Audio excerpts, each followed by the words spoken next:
이번 한미 정상회담으로 정부 내 김건희 여사 영향력이 확인됐다. 누가 넘버 원이고 넘버 투냐. 넘버 쓰리 갈 필요도 없다. 지금 넘버 원과 넘버 투가 누구냐를 결정하는 시간이다. 이런 얘기까지 지금 나오고 있습니다. 게다가 대통령실에서 제공한 사진을 쫙 보게 되면 이 사진의 주인공은 오로지 그녀구나. 이걸 알 수 있어요. 우리 대통령은 그냥 들러리 쓴 것처럼 보이는 사진이 대통령실에서 계속해서 나오고 있습니다. 자, 이런 상황 어떻게 보시는지. 그럼에도 불구하고 김건희 여사에 대한 얘기만 하면 명예훼손 혐의로 뭐 야당 의원이든 누구든 무차별적으로 가리지 않고 지금 기소가 되는 상황이라는 거죠. 자, 넷플릭스 투자에 관여했다는 김건희 여사, 박명록의 대통령 부인, 대통령 배우자 김건희 이렇게 딱 본인의 직함인지 직인지 상황까지 다 적어서 넣으시는 그런 부분. 게다가 김 여사와 관련된 내용만 얘기를 하면 하나씩 두씩 사람들이 사라진다는 거, 이거 되게 중요한 부분인 것 같습니다. 자, 오늘 그 중심에 서 계신 지금 거의 투쟁하는 인물로 지금 우뚝 서신 장경태 더불어민주당 최고위원 모시고 자세한 이야기 한번 나눠보도록 하겠습니다. 의원님 어서 오십시오. 네, 안녕하세요. 장경태입니다. 네, 탄압받는 사람 치고는 얼굴이 꽤 좋은데요. 어제도 뭐 국민의힘에서 논평을 많이 내주셔서 참 감사히 생각하고 있습니다. 그래요? 네. 아니 이번에 한미 정상회담 성과에 대해서 좀 판단해봐라, 얘기해보자 이러니까 패널들이 얘기를 했을 거 아니에요? 그러니까 박대출 국민의힘 정책위 의원인가 의장인가 그분이 KBS가 이제 아주 도를 넘어섰다. 야당 패널들만, 야당 성향의 패널들만 잔뜩 데려다 놓고 여당 패널들이 좀 실드 치는 거 못하게 하고 뭐냐 이러면서 화를 내더라고요. 어떻게 보십니까? 이 방미 성과에 대해서. 일단 뭐 김건희 대통령의 이 한미 정상회담과 방문 순방에 대해서 축하드립니다. 다시 한번 뭐 여러 가지 이제 업무 보고도 직접 받으시고 방명록도 이제 쓰시기 시작했는데 뭐 어느 하나 이 김건희 여사 중심으로 진행된 일정이다라고밖에 볼 수밖에 없지 않았나 이런 생각이 들고요. 오히려 뭐 대통령 뭐 대한민국 서해 1위냐 2위냐의 논쟁을 떠나서 대통령실이 스스로 방금 말씀하셨듯이 여러 가지 대통령실 제공 사진을 보면 대통령을 아웃포커싱한 사진들이 더 많잖아요. 맞아요. 김건희 여사의 정말 이유 없는, 알 수 없는 정체 모를 사진들만 많이 게재되고 있고, 그래서 그런 부분에 대해서 저희도 뭐 어찌됐건 이 한미 정상회담의 성과가 뭔지도 모르겠는데, 뭐 넷플릭스 투자도 작년에 8천억 규모 투자했는데 뭐 곱하기 4하면 4년간 3억 3천 불 정도 되거든요. 3조 이제 3조 3천억 정도 되는데요. 그 돈도 어째 그게 그거라서 도대체 과연 뭘 성과라고 할 수 있을지. 근데 이 여당 의원님들께도 여쭤봐도 뭐 딱히 말씀을 못 하시니까요. 네. 이게 다 인지상정이군요. 근데 저는 그 대통령실에서 제공한 사진 참 이상하다. 왜냐면 대통령이 나가서 해갖고 왔으면 대통령을 중심으로 찍어야 되는데 그렇지. 우리 대통령이 항상 들러리처럼 옆에 서 있는 사진이고 항상 그 중심 그리고 가장 예쁜 조명받는 자리는 항상 여사님이 계시더라고요. 근데다가 마지막 사진이 압권이었어요. 대통령 그 순방 마치고 오면서 기자들하고 찍었다 그러던데 기자들 앞에서 막 셀카 찍으면서 가운데 여사님 얼굴 되게 조그맣게 나오게 예쁘게 나오게 딱 하고 무슨 꽃처럼 둘러쌌잖아요 기자들이. 그래서 너도 나도 막 여사님하고 셀카 찍는 장면을 내보냈어요. 그러다가 비난이 쏟아지니까 그걸 삭제했더라고요. 보셨어요? 네, 대통령실에서 삭제한 사진도 참 모르겠습니다. 뭐 여러 가지 이제 뭐 사진 조작을 했는지 아닌 것도 확인해봐야겠지만. 어찌되었건 그런 사진들이 무슨 의미가 있는지. 그러니까 기자들이 본인들이 셀카 찍어서 SNS에 게재한 건 뭐 그렇게 그렇다 쳐도 대통령실의 공식 사진으로 제공하기엔 너무 좀 경박한 사진 아닌가 이런 생각이 들었어요. 맞습니다. 네. 자, 이번 한미 정상회담에서 김건희 여사 영향력이 단적으로 드러난 장면이 또 있습니다. 뭐 이번 사진 논란이야 뭐 옛날부터 계속 있어 왔던 것이고 사진하면 또 우리 장경태 의원님께서도 속이 쓰린 부분이 있으실 텐데 조명과 사진 논란. 네. 자, 어쨌든 그 사건은 잘 되고 있나요? 뭐 일단 제가 서울경찰청에서 서면 조사와 대면 조사를 받았고요.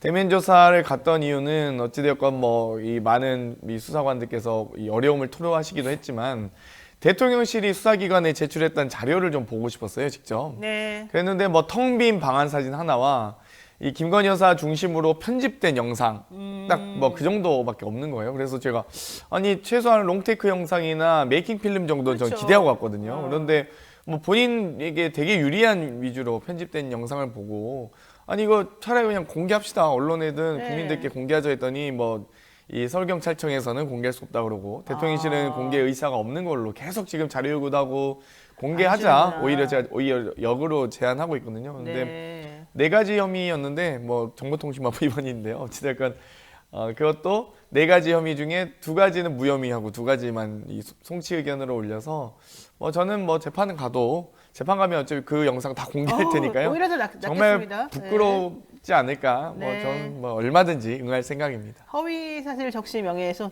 네, 정보통신망법에 의한 명예훼손. 네. 정보통신망법상의 명예훼손이 두 가지가 네. 또 있어요. 네, 사실 맞습니다. 적시냐 허위 사실이냐. 네, 이건 지금 허위 사실 적시 명예훼손이라고 주장하는 것 같아요. 네. 왜냐하면 사실 적시 명예훼손이라 그러면 조명 안 썼다는 거 확인이 되는 거니까 그렇게는 할 수가 없죠. 자, 이번 한미 정상회담에서 어쨌든 김건희 여사 영향력이 엄청나다는 걸 확인할 수 있었는데 방명록을 한번 비교를 해보겠습니다. 자, 보십시오. 윤 대통령의 방명록 메시지 바로 아래에 대한민국 대통령 배우자 김건희라고 적었습니다. 자, 그런데 그 밑에 한번 김정숙 여사의 방명록하고 한번 비교해 볼까요? 2017년 7월 독일 베를린 대통령궁에서 작성한 방명록인데요. 김정숙 여사 이름이 그냥 대한민국 대통령 문재인 밑에 그냥 이렇게 있어요. 그러니까 굳이 김정숙 여사는 공식적인 직함이나 그런 게 특별히 없기 때문에 그렇죠. 남편하고 같이 방문한 거니까 문재인 밑에 김정숙 회사 부부라는 거를 이제 표현을 한 건데 이것과 비교되게 우리 김 여사님, 김건희 여사님께서는 다시 한번 그 사진을 보시게 되면 2021년 4월 이게 25일인가요? 대한민국 대통령 윤석열, 대한민국 대통령 배우자 김건희 이렇게 쓰셨단 말이죠. 근데 뭐 배우자니까 배우자라고 쓰고 싶어서 쓴 거 아닐까요? 이것도 뭐라 그래야 됩니까? 일단 부부동반 행사와 일정에 참석할 수는 있는데요. 네. 어찌되었건 이 방명록에 게재할 때는 어떻게 해야 되는 이 거예요? 공식 직함이 없죠. 사실 영부인이란 이 공직은 아니기 때문에요. 네. 대통령의 배우자로서 지원과 예우를 받는 것뿐이지 뭐 어떤 공직으로 가지고 실제 국정에 관여할 수 있는 권한은 없습니다. 그렇기 때문에 그렇죠. 사실 부부동반으로 가셨으면 그냥 그 밑에 쓰시면 아 부부인가 보다 라고 누가 봐도 상식적으로 생각할 텐데 네, 네. 굳이 본인이 마치 직책과 직함이 있는 것처럼 작성하는 것 공식적으로. 자체가 좀 이상하고요. 어. 오히려 이제 단독으로 만약 갔다면 뭐 아무도 누군지 모를 테니까 그렇죠. 거기에 대해서 자기소개 차원에서 대통령의 뭐 부인이 영부인이다 뭐 배우자다 네. 뭐 영부인이다 뭐 대통령의 배우자다 정도라고 쓸 수는 있을 것 같은데 이렇게 동반 행사 참석에 저렇게 본인이 무슨 뭐가 이 공식 직함이 있는 것 마냥 쓰는 것 자체가 참 안타깝습니다. 이미 이제 이 뭐 대통령 병을 벌써 걸리신 거 아닌가라는 생각이 들 정도로 벌써. 네, 참 배우자가 저런 병 걸리기 쉽지 않은데 아무튼 네, 그렇다고 봅니네요. 그러니까 이제 심리학적으로 보면은 남한테 뭔가 돋보이고 싶어하는 심리를 가진 분들이 있지 않습니까? 그러니까 이제 지금 허위 학력, 허위 경력, 허위 수상 이력 등이 또 이슈가 됐던 네. 분이시잖아요. 그러다 보니까 뭐 허위로 보이는 또 이것도 의혹입니다. 근데 어찌됐건 여러 가지 본인께서 직접 기자회견도 하셨기 때문에 이미 그렇죠. 또 여러 가지 여고에서 증명 뭐 근무했다는 거나 뭐 정교사라고 작성했던 거 이미 다 교생인데도 마치 정규 뭐 공개가 돼 있는 교사처럼. 내용이니까요. 네. 아무튼 저도 의혹이라고 표현하겠습니다만 어찌되었건 되게 그런 경력을 되게 중요하게 생각하신 것 같아요. 직함과 그러니까. 경력을. 그래서 네. 굳이 쓰시지 않아도 뭐 네. 윤석열 대통령 아래에 있으면 누가 봐도 뭐 최우선 배우자 또는 그에 준하는 이 역할을 하신 분이라고 생각할 텐데 네. 굳이 또 직함을 쓰셔서 좀 뭐 여러 불필요한 논란을 만드는 것 같아서 참 안타깝습니다. 네, 지정란님께서 혹시 본인이 현재 대한민국 1인제라고 본인 스스로 느낌적으로 느끼고 있는 거 아닐까요? 이렇게 말씀하셨는데 어쨌든 그렇습니다. 자, 윤석열 대통령 이번 방미 몇 점 주시겠어요? 저는 한 20점 정도 주고 싶은데요. 20점? 네, 뭐 좀 박한 거 아닙니까? 뭐 일단 뭐 언론에서 이 아메리칸 파이 노래에 대해서 발음과 뭐 많은 환호를 받았다고 하시니까 뭐 그래도 충분히 그 뭐 미국 뭐 여러 정상의 의회에서도 또. 예, 네. 반응을 통해서 뭐 의회에서의 연설도 발음이 좋았다. 네. 저는 내용이 좋아야지. 23번이나 박수 받았다고. 내용이 좋아야지 뭐 발음이 좋아서 이렇게 칭찬받는 대통령은 처음이고요. 뭐 그럴 거면 이 윤석열 대통령을 하시지 마시고 주미대사를 하시면 어땠을까 이런 좀 제안을 드리고 싶은데 네. 어찌되었건 내용은 뭐 어찌되었건 미국이 가장 원하는 대로 한국이 정말 글로벌 호구를 인정하는 듯한 연설이었기 때문에 과연 한국 정부가 얻어온 게 뭔지도 모르겠고요. 전기차나 배터리 등에 대한 여러 가지 이 최애국 호혜 조건 등을 좀 받을 수 있었다면 참 좋았을 텐데 그런 것도 맞습니다. 아니라서 그러니까 우리는 뭐 8조를 얻어왔다 이렇게 주장하지만 일단 133조 퍼준 거는 맞고 그 네. 8조라는 것도 내용을 들여다보면요. 넷플릭스 원래 우리한테 계속 투자할 수밖에 없는 구조였고 첫 번째로는 그러니까 더 많이 투자할 수 있었던 걸 오히려 제한시킨 느낌이 있고 두 번째로는 넷플릭스 투자 이외에 나머지 회사 투자들은요. 이미 2021년과 2022년에 이미 경기도에서 그렇죠. 경기도에서 이미 MOU도 하고 거기 생산하는 것으로 지금 확인이 돼서 경기도 지사들하고 다 체크했던 것들이에요, 사실은. 그래서 그것을 이번에 대통령이 미국 가서 성과를 가지고 온다. 그건 사실 말이 안 되는 거였고요. 나머지 것들은 아예 SK가 지분 투자해가지고 했던 그런 회사의 투자. 그러니까 결국 우리나라가 한 투자인 것이고. 그렇죠. 또 나머지는 이미 1972년도부터 우리나라에 와서 일하고 있는 회사. 그 코닝 같은 경우에 그 회사에서 뭐 어떻게 조금 더 하겠다. 이런 거밖에 없어요. 그러니까 이제 뭐 착각은 자유인데요. 저희가 자꾸 이렇게 성과라고 하는 것들이 넷플릭스 대표도 좀 당황했을 거예요, 아마. 그러니까. 왜냐면 아니 자기들은 이 3조 3천억 투자 원래 할 건데 4년간 앞으로 할 계획일 텐데 그냥 와서 어떻게 되냐 우리는 계획이 그렇습니다라고 정도 했을 텐데 그렇죠. 마치 윤석열 대통령이 방문해서 한 것처럼 한다든지 어. 우리만 혼자 뭐 미국 정부는 전혀 핵공유가 아니라고 지금 반박하지 않았습니까 단순해 근데 우리만 핵공유라고 생각한다든지 뭐 여러 가지 이 억제 전략 방위 협의회 뭐 여러 협의체도 차관급에서 장관급으로 격상됐다고 우리는 표현하고 있지만 사실 차관급에서도 충분히 협의가 가능한 내용인데 굳이 우리만 지금 이 성과라고 떠들고 있거든요. 그렇기 때문에 이게 너무 착각은 자유지만 본인들이 성과라고 하는 것도 면밀하게 좀 검토했으면 좋겠고요. 사실 이제 넷플릭스 같은 경우는 조금 더 면밀히 검토해봐야 되는 게 지금 넷플릭스는 여러 한국 정부와 지금 이미 소송 중입니다. 법원의 지금 판단을 기다리고 있고요. 넷플릭스 같은 경우는 현재 저도 과방이라서 여러 가지 이 소위 글로벌 CP사들과 이 통신사 이 망 사용료라든지 저작권 항상 2차 저작권 문제도 있고 이 여러 가지 문제들이 지금 논의가 지금 진행 중입니다. 그래서 법원의 판단도 있어야 되고 입법도 지금 이 여러 가지 입법 논의가 진행 중인데 네. 대한민국 대통령이 가서 넷플릭스 가서 마치 모든 걸 해줄 것처럼 이미 이 인사하고 하고 왔어요. 있기 때문에 네, 참 네. 이런 부분도 원래 이해충돌 걸리는 거 아닌가? 뭐 대한민국 대통령이 그렇죠. 이런 재판 중인 사건에 개입하는 것처럼 보이면 안 되기 때문에 된다. 오히려 좀 부적절한 만남이 아니었나 이런 생각이 듭니다. 그럴 수도 있겠군요. 게다가 지금 원전 수출하겠다고 그러시더니 결국 또 미국 원전 기업하고 지금 소송하고 있지 않습니까? 거의 길이 막혔습니다. 솔직히 그 서명하고 오시는 바람에 뭐 핵 처리도 당연히 못하게 되어 있고 우리는 할 수 있는 게 한 개도 없는 것으로 그냥 스스로 나 아무것도 안 하겠다라고 서명하고 온 것밖에 안 돼서 저는 이거 정말 사실은 아까 20점 주셨지만 그거보다 더 나쁘게 주는 게 더 맞지 않겠나 이런 생각도 합니다. 어차피 낙제입니다. 아, 그래요? 네. 자, 이번에 어쨌든 김건희 여사는 본인이 엄청나게 일을 열심히 했다는 것을 홍보를 통해서 지금 알리고 있습니다. 문화예술, 보훈, 북한 인권, 투자 유치 등 다양한 주제로 광복 행보를 보였다라고 얘기하고 특히 언론 보도에 나온 걸 보면 김건희 여사가 장관들에게 이제 직접 전화를 하더라. 아, 이거는 솔직히 말해가지고 거의 막 간섭 수준 내지는 국정농단 시절에 하던 우리가 듣던 프레임인 것 같은데 이렇게 되면 어떻게 되는 거예요? 만약에 이게 사실로 밝혀질 경우에는 여러 가지 물론 이제 그 대화 내용이 중요하겠습니다.만 김건희 여사의 특성상 장관님께 무슨 안부나 묻고 뭐 혹은 여러 가지 이 건강 상태 정도 체크하는 정도 대화는 아니었을 것 같고요. 지금 여러 가지 대통령실에서 나오는 것들도 이미 대통령실에서 공식적으로 넷플릭스 관련된 보고사항에 대해서 혹은 김건희 여사의 관심사항에 대해서 주기적으로 보고하고 있다라고 네, 이미 네. 표현한 상황이거든요. 그러니까 일정 부분 국정 개입에 대해서 대통령실이 스스로 인정한 상태에서 장관들과의 통화는 사실 더 부적절해 보일 수밖에 없기 그럼요, 때문에 그럼요. 그리고 안부나 묻고 그렇게 좀 정말 한가하게 대화하시지 않을 것으로 예상되기 때문에 네. 좀 부적절한 통화 내용이 있을 경우엔 이 국정 개입과 그 이상의 평가를 받을 수 있다. 대단히 좀 조심하시고 경각심을 가져야 될 것으로 보입니다. 그러니까 장관들한테 전해서 뭘 얘기하는지도 너무 궁금하고 자꾸 장관님한테 뭔가 이상한 거 요구들을 하는 건 아닌지 혹은 개인적으로 또 다른 얘기를 하는 건 아닌지 그러니까 이런 것도 참 걱정이 되죠. 남편의 여러 이 직장, 소위 직장 아니겠습니까? 남편의 직장 동료들과 혹은 여러 이 상하 관계에 있는 분들과 통화하시는 거 되게 좋아하시는 것 같아요.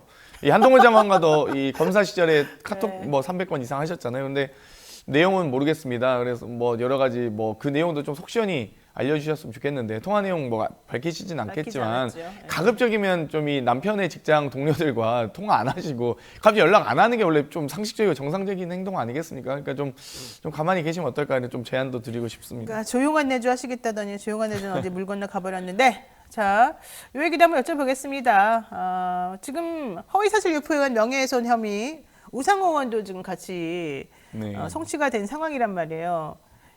그러니까 이재명 대표가 야 나도 그럼 같이 고발하십시오. 내가 봐도 조명 쓴 것 같은데 이제 요 얘기까지 하셨단 말이죠. 그랬더니 이종배 국민의힘 서울시 의원 이 고소 전문하시는 분이라고 들었는데 이분이 나 그래 알았다. 원하면 고소해주마 고발해주마 이랬단 말이죠. 이거 어떻게 보십니까?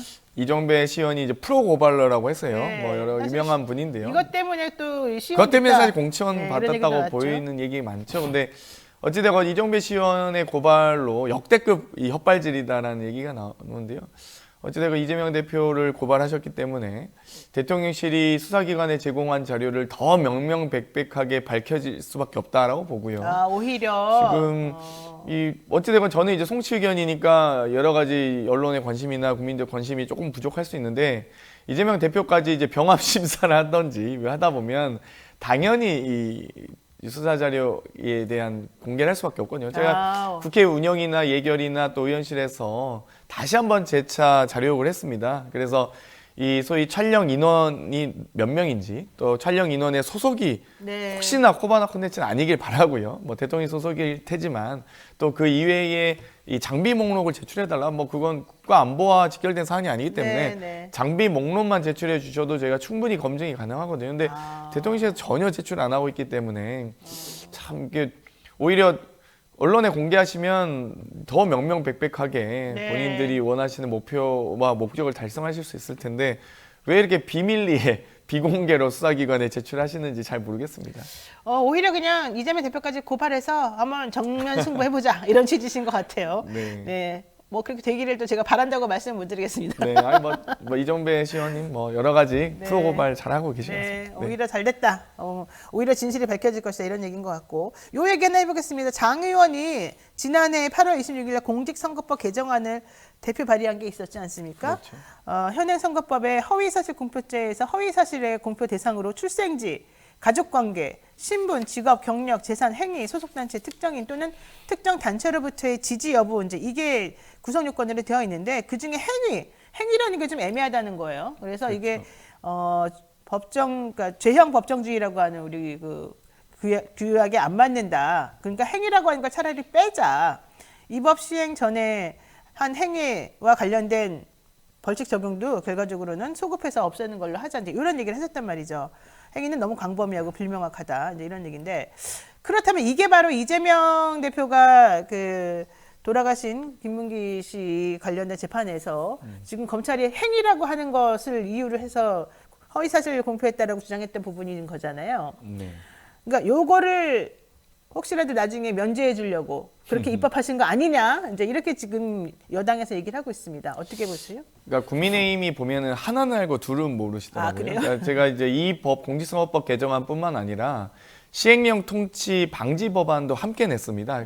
그 당시에 이미 이제 검찰과 경찰의 수사기소 분리 여러 법이 통과되면서 네. 검찰은 경제와 부패 범죄에 대해서만 수사할 수 있지 않습니까? 네. 그런데도 불구하고 시행령을 불법적으로 초법적으로 개정해서 또 수행령을 여러 가지 방법으로 이 수사 범위를 확대하는 과정이 있었고 제가 그래서 시행령 통치 이 방지 법안도 내면서 네. 이 공직선거법의 이 여러 가지 죄형 법정주의나 명확성의 원칙에 위배되는 행위라는 것 때문에 여러 지방선거 이후에도 다양한 수사 대상으로 확대하고 있는 과정이었거든요. 그렇기 때문에 저는 검찰의 여러 이 수사권의 불법적, 초법적 남용에 대해서 제재할 목적으로 시행령 통치 방지 법안과 더불어 공직선거법 개정안을 냈습니다. 그런데 이제 그것도 전대 전에 냈거든요. 전대 후에 냈으면 이재명 대표 방탄 프레임이 뭐 적용할 수 있다라고 제가 한 100보 양보해서 할 수 있지만 두 개 법을 같이 전대 전에 이 발의한 법이기 때문에 전혀 뭐 이재명 방탄 프레임과 다르고요. 국민의힘은 좀 더 여러 가지 의안 정보 시스템을 좀 더 디테일하게 좀 더 조사를 하셨으면 좋겠어요. 제가 그 당시 이 발의하는 법들을 네. 정확하게 좀 보셨으면 좋겠습니다. 좀 알만한 분들이 저렇게 모르면 이 두 가지 중에 하나거든요. 그냥 본인들이 이 원하는 대로 작정하고 이 이 여러 가지 말도 안 되는 구설을 네. 만든다든지 아니면 좀 일을 제대로 안 하는 거 아닌가. 좀 대충 하지 않으시길 바랍니다. 알겠습니다. 어제 MBC 보도에 이진복 정무수석이 태영호 국민의힘 수석 의원에게 한일 관계 관련해서 옹호 발언 해주면 공천권은 보장될 수 있을 것이다. 이런 취지로 서로 이제 얘기하는 녹취가 나오지 않았습니까? 잠깐만 들어보고 이 얘기 어떤지 좀 여쭤보겠습니다. 당신이 공천 문제 때문에 신경 쓴다고 하는데 당신이 최고위원 있는 기간에 마이크 줬을 때 그 마이크를 잘 활용해서 매번 대통령한테 보고할 때 오늘 이렇게 쓴다고 정상들 들어가면 공천 문제 뭐 신경 쓸 필요도 없어. 네, 당신이 공천 문제 때문에 신경 쓴다고 하는데 최고위원 기관이 있는 마이크가 쥐어졌을 때 잘 활용해서 대통령한테 잘 할 수 있게끔 해라. 이게 정상적으로 들어가게 되면 공천 문제 그런 거 신경 쓸 필요도 없다. 이런 얘기입니다. 결과적으로는 태영호 의원이 요즘 폭주했던 이유가 공천을 보장받았기 때문이다. 말을 세게 해라라고 하는 대통령실로부터의 그런 오다가 있었기 때문이다. 이제 이렇게 해석이 되는데요. 맞습니까? 그러니까 저러니까 용산 지금 대통령실이 용산 총독부 또 국민의힘은 용산 출장소라는 얘기를 듣는 겁니다. 그러니까 네. 지금 정당의 공천 과정은 이 정확하게 정당의 지도부가 결정하게 되어 있거든요. 근데 무슨 대통령이 혹은 청와대 대통령 정무수석이 정무수석실에서 개입한다, 저럴 수가 뭐 있나요? 평가한다. 그리고 그래도 공당의 최고위원 아니겠습니까? 그런데도 네. 불구하고 공천을 문제없이 하겠다? 이거 자체가 저는 이미 이 박근혜 정부 당시에 공천 개입. 2016년에 현기현 정무수석이 공천 개입으로 실형을 살았거든요. 네. 그렇기 때문에 저는 아마 이진복 정무수석 저 부분은 아마 충분히 아마 해명하셔야 될 것 같고요. 또 한편으로는 태영호 최고위원의 발언 또한 뭐 예를 들면 4.3이 여러 북한군의 개입이 있었다든지 김구 선생님이 뭐 김일성에 뭐 네, 여러 지시를 이용당했다든지 받고 이용당했다. 네. 그리고 그러면서 또 그 과정에 해명도 안 하시고 내가 뭘 잘못했냐 오히려 윽박지르는 과정이 있었기 네. 때문에 뭐 태영호 최고위원도 역사관도 문제고 본인도 좀 인식에 좀 문제가 심각하다 보는데요. 대한민국의 네. 국회의원으로서 혹은 이 집권 여당의 최고위원으로서 역할이 적절한지도 모르겠지만 또 그렇다 해서 저 정무수석의 얘기를 듣고 또 저렇게 행동을 했다면 그것도 좀 더 한심한 일입니다. 사실 저럴 거면 최고위원 사퇴하셔야죠. 그러니까 지금 어쨌든 본인들은 부정하고 있는 사실이긴 합니다. 그렇지만 내용을 좀 들어보게 되면 그냥 마냥 부인하기에는 좀 이상한 본인의 부분이 있죠. 직접 육성과 나와 녹취록이 있기 있어서. 때문에 네. 뭐 부정하기에는 둘 중에 하나겠죠. 본인이 뭐 잘 모르고 최고위원인데 정당의 공천 과정을 잘 모르고 발언을 한 것인지 아니면 실제 이진복 정무수석의 그런 발언이 있어서 그걸 인용한 것인지 둘 중에 하나인 것 같습니다. 알겠습니다. 요 하나만 여쭤보겠습니다. 원내대표 선출이 있었는데요. 친명계 대표를 선출해달라는 당심이 뜨거웠던 걸로 알고 있습니다. 여론도 마찬가지였고. 그런데 뚜껑을 열어보니 그분은 아주 그냥 거의 꼬레비고 박강원 의원이 비명계라고 불리는 박강원 의원이 90명 이상으로부터 표를 받았더라고요. 이건 무슨 뜻입니까? 아마 많은 의원님들이 저도 사실 놀라긴 했습니다. 뭐 많은 저희 이제 최고위원들끼리는 2차 투표를 가지 않을까 이렇게 예상을 했었는데요. 결선이라도 갈 줄 알았는데. 예, 그런데 1차에서 끝나서 좀 저희도 놀라긴 했는데요. 많은 의원님들께서 아마 이제는 통합으로 또 이재명 대표를 중심으로 해서 똘똘 뭉치는 과정에서 이 여러 소통과 통합의 역할을 할 수 있는 원내대표가 필요하다라고 생각하지 않았나라는 예상을 하고요. 아무튼 이번 결과는 저도 놀라긴 했습니다. 그래서 5월 3일하고 4일 특별당규 개정이 있지 않습니까? 그래서 이제 단수 추천 관련해가지고 뭐 신인인 경우에 10% 이상 차이가 나는 뭔가 성과가 보이면 그분을 뭐 특별히 더 우대해준다 뭐 이런 게 있는 것 같던데 어떻게 되는 건지 사람들이 궁금해합니다. 여기 지금 보니까 특별당규 개정에 대해서 얘기해 주세요. 뭐 이런 분들이 네네, 많아요. 공천 TF 이제 이계호 단장님이 여러 가지 최고위에 보고하시고 당무위에서도 보고해서 지금 현재 최종 결정입니다. 이제 중앙위원회와 권리당원 50대 50 특별당규는 그렇게 제정이 되게 되어 있는데요. 여러 안건 중에 좀 잘못 알려진 부분들이 좀 있긴 하더라고요. 그래서 여러 가지 이제 단수 추천 이 절차가 있습니다. 그래서 1차 서류 심사에서 혹은 여러 가지 공심위원 평가에서 30점 이상 차이가 난다든지 네. 혹은 여론조사에서 20% 이상 차이가 날 때 단수를 줄 수 있는데 그중에 정치 신인 청년 후보자에 대해서 그러니까 현역 국회의원은 적용 대상이 아니고요. 정치 신인인 청년 후보자만 10% 이상일 경우에 단수 추천이 가능하다라는 아니면 정도의 경선해라 조항이고요. 이거군요. 네. 경선은 원칙으로 하고 있습니다. 그리고 경선과 최고위에서 의결을 별도로 하지 않는 이상 결선 투표도 가능하게 모든 특별당규에 명시했기 때문에 좀 뭐 아쉬운 부분이 있긴 합니다. 저도 이제 혁신위원장으로서 혁신위에서 여러 가지 공천 관련된 제안을 드렸고 기본적으로 이 결선 투표와 경선을 원칙으로 하는 건 확실하게 해달라고 많이 요청을 했고요. 또 정치 신인과 예비 후보자에 대해서 현역 지역위원장과 현역 국회의원들의 이 소위 당원 명부 이런 부분들이 좀 이 논쟁이 있어서 이 안내 문자를 의무화하는 여러 제안들도 적용이 됐습니다. 그래서 여러 이 예비 후보자들께서 검증위를 통과하시면 이 전체 이 당원들에게 안내를 할 수 있도록 한다든지 뭐 등등의 여러 가지 조항들은 다 들어가 있습니다. 그래서 앞으로 이제 이게 다가 아니고요. 특별당규는 최소한의 근거 조문을 만드는 과정이기 때문에 총선기획단 그 이후에 또 공관위의 절차들이 다 남아 있습니다. 그래서 공관위 또 나중에 최고위까지 있기 때문에 이런 절차들 과정에서 저는 뭐 한 스푼 두 스푼 모아가야 된다라고 보고 있습니다. 네, 근데 어쨌든 말씀은 이제 뭐 하긴 하셨는데 얘기를 들어보게 되면 특별당규 개정으로 오히려 기득권 혹은 인지도 높은 사람들만 유리하게 됐다. 실질적으로 시민들이 어떻게 10% 이상 차이 나는 뭔가를 해보겠느냐. 말도 안 된다. 이거는 그냥 구색 맞추기 정도밖에 안 된다. 이런 얘기가 나오는 상황이라서 그런 부분들에 대한 귀를 조금 기울여 주시기를 당부하는 것 같아요. 맞습니다. 네, 오늘 여기까지 말씀 드려야 될 것 같습니다. 오늘 아침부터 수고해 주신 우리 장경태 최고위원 감사드리겠습니다. 고맙습니다. 네, 감사합니다.